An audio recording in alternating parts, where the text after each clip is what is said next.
नमस्कार दोस्तों।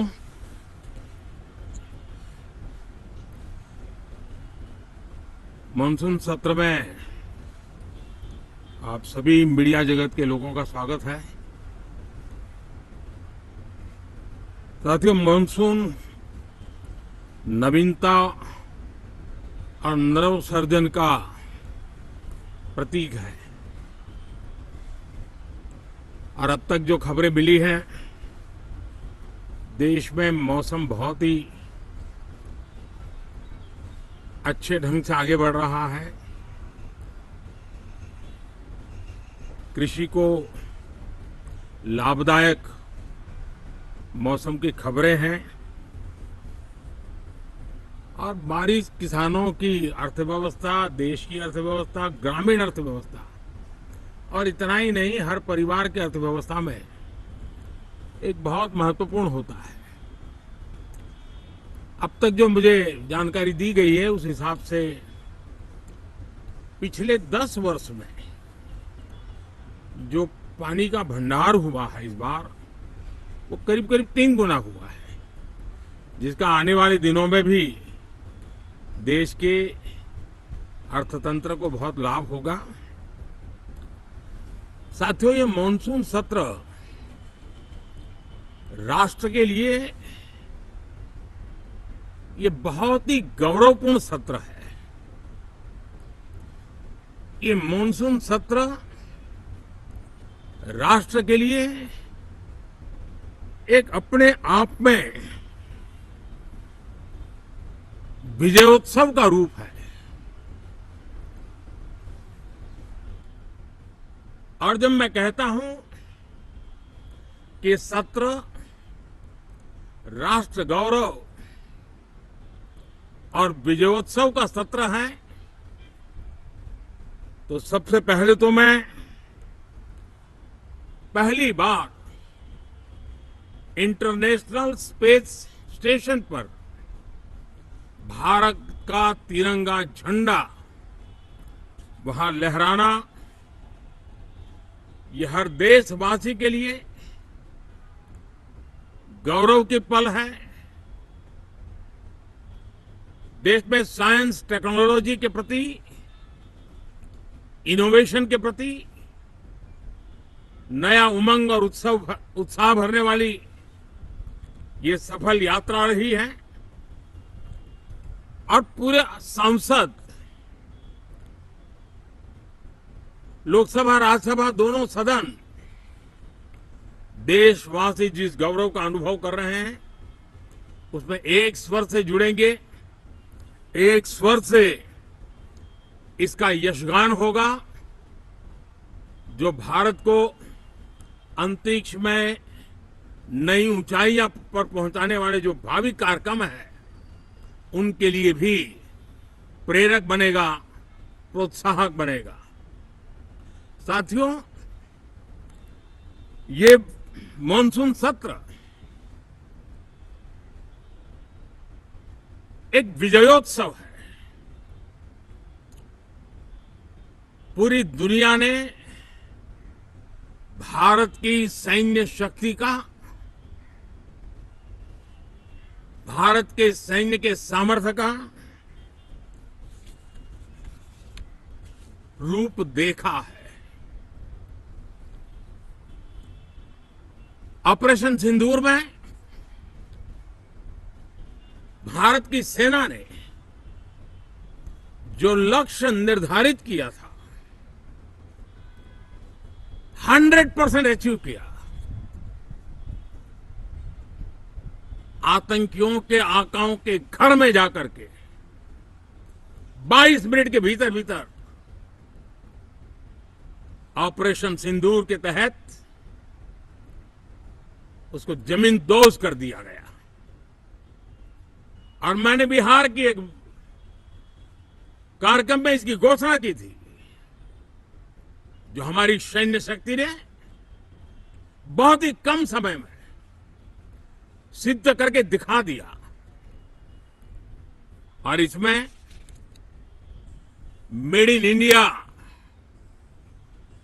सैन्य शक्ति का ये नया स्वरूप इस पर भी दुनिया बहुत आकर्षित हुई है।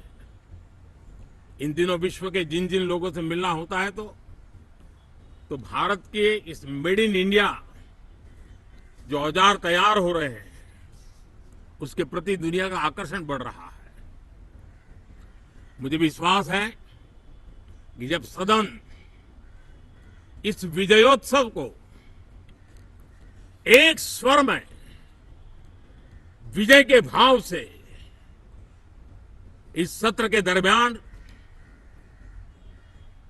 उन ओजस्वी तेजस्वी भावनाओं को प्रकट करेगा तो भारत की सैन्य शक्ति को बल मिलेगा, प्रोत्साहन मिलेगा, देशवासियों को प्रेरणा मिलेगी और सैन्य क्षेत्र में जो रिसर्च, इनोवेशन और मैन्युफैक्चरिंग हो रहे हैं, made in India defence equipment बन रहे हैं,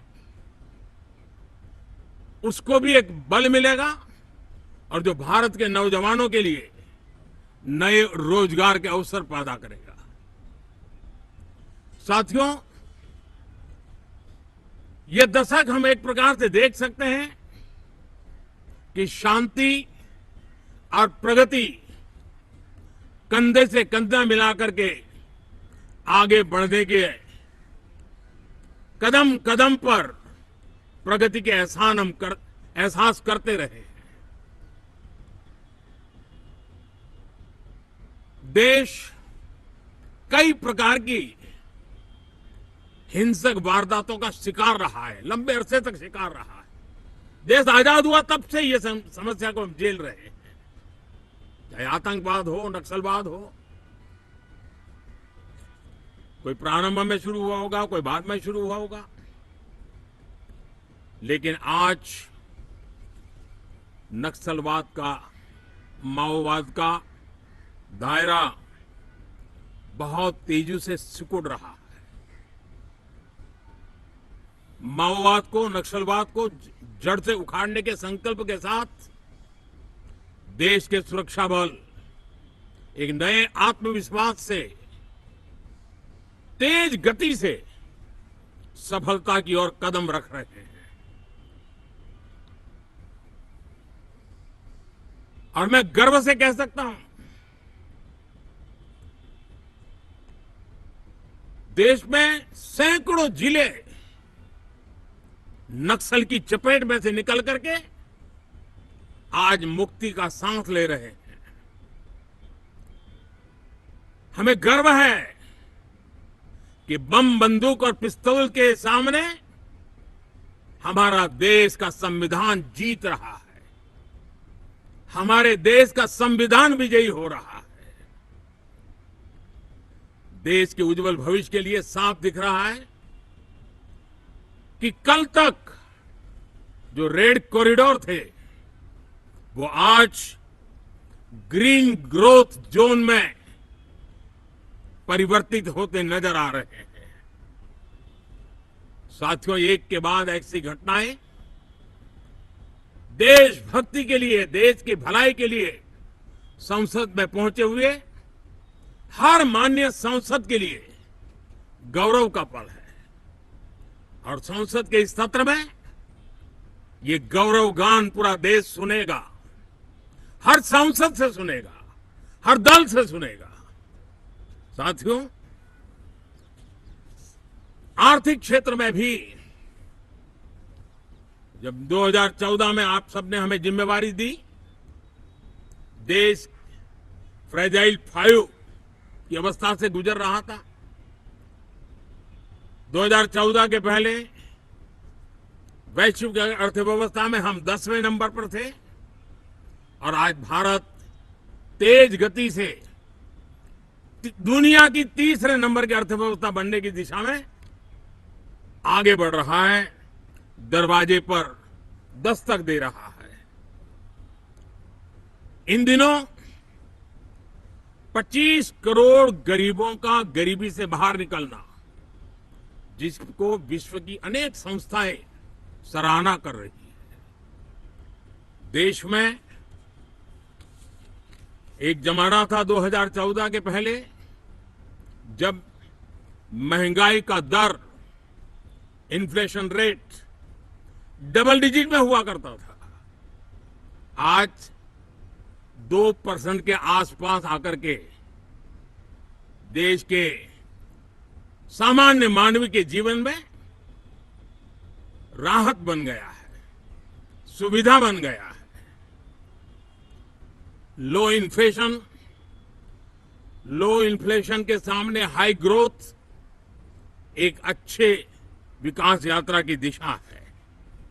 साथियों, डिजिटल इंडिया,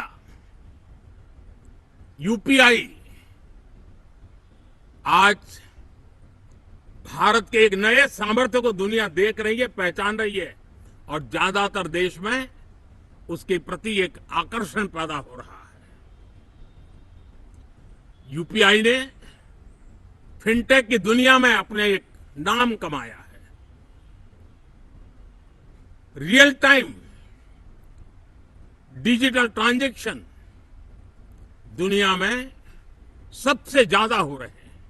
दुनिया में जितने हो रहे हैं, अकेले भारत में उससे ज्यादा हो रहे हैं। साथियों, पिछले दिनों इंटरनेशनल लेबर ऑर्गेनाइजेशन का एक वैश्विक समागम था और उसमें भारत ने बहुत बड़ी ऊंचाई प्राप्त की है। आईएलओ का कहना है कि 90 करोड़ से ज्यादा लोग भारत में अब सोशल सिक्योरिटी के दायरे में है। यह अपने आप में एक बहुत बड़ा अचीवमेंट है। उसी प्रकार से वैश्विक संस्था WHO ने यह कहा है कि भारत अब आंख की जो बीमारी आमतौर पर बारिश के सीजन में ज्यादा देखी जाती थी, ट्रैकोमा, अब भारत को WHO ने ट्रैकोमा फ्री घोषित किया है। तो आरोग्य के क्षेत्र में भी ये अपने आप में एक महत्वपूर्ण भारत के लिए सिद्धि है। साथियों, पहलगाम की क्रूर हत्या, अत्याचार, नरसंहार पूरी दुनिया चौंक उठी थी। आतंकवादी और आतंकवादी के आके दुनिया का ध्यान उनकी तरफ केंद्रित हुआ था और उस समय दल हित छोड़ करके देश हित में हमारे ज्यादातर दलों के प्रतिनिधि, ज्यादातर राज्यों के प्रतिनिधि विश्व भ्रमण किया, दुनिया के अनेक देशों में गए और एक स्वर से दुनिया के सामने आतंकवादियों का आका पाकिस्तान को बेनकाब करने का एक बहुत सफल अभियान चलाया। आज राष्ट्रहित में किए गए इस महत्वपूर्ण कार्य के लिए उन सभी सांसदों की सराहना करना चाहता हूं, सभी दलों की सराहना करना चाहता हूं और उसने देश में एक सकारात्मक वातावरण पैदा किया। विश्व ने भारत की बात को स्वीकार करने की दिशा में अपने मन के द्वार खोले और इसके लिए ये हमारे सांसदगण, हमारे राजनीतिक दल सराहना करने के मेरे लिए सौभाग्य है। साथियों, हम जानते हैं कि ये स्पिरिट, एक स्वर, एक एकता का वातावरण देश को कितना उत्साह से भर देता है। विजयोत्सव का ये पर्व इस मॉनसून सत्र में भी उसी भाव से प्रकट होगा। देश की सैन्य शक्ति को सराहना करेगा, देश के सामर्थ्य का गौरवगान करेगा और देश के 140 करोड़ नागरिकों को नई प्रेरणा का कारण बनेगा। मुझे विश्वास है कि हम सब मिलकर के डिफेंस के क्षेत्र में आत्मनिर्भर होने के इन प्रयासों को बल दें, सेना के सामर्थ्य की सराहना करें। और मैं आज देशवासियों के सामने जरूर कहूंगा और देश के राजनीतिक दलों से भी कहूंगा कि देश ने एकता की ताकत देखी है, एक स्वर का सामर्थ्य क्या होता है देखा है। तो सदन में से भी सभी माननीय सांसद उसको बल दें, उसको आगे बढ़ाएं। और मैं जरूर कहूंगा, राजनीतिक दल अलग अलग है, हर एक का अपना एक एजेंडा है, अपनी एक भूमिका है, लेकिन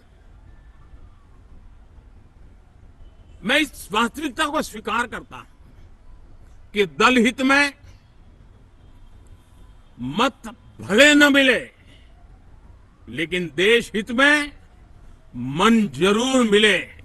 इसी एक भावना के साथ इस मानसून सत्र से देश के विकास यात्रा को बल देने वाले, देश की प्रगति को बल देने वाले, देश के नागरिकों को सामर्थ्य देने वाले अनेक विधेयक प्रस्तावित हैं। सदन विस्तृत चर्चा करके उसको भी पारित करेगा। मेरी सभी माननीय सांसदों से उत्तम डिबेट चलाने के लिए शुभकामनाएं हैं। बहुत बहुत धन्यवाद।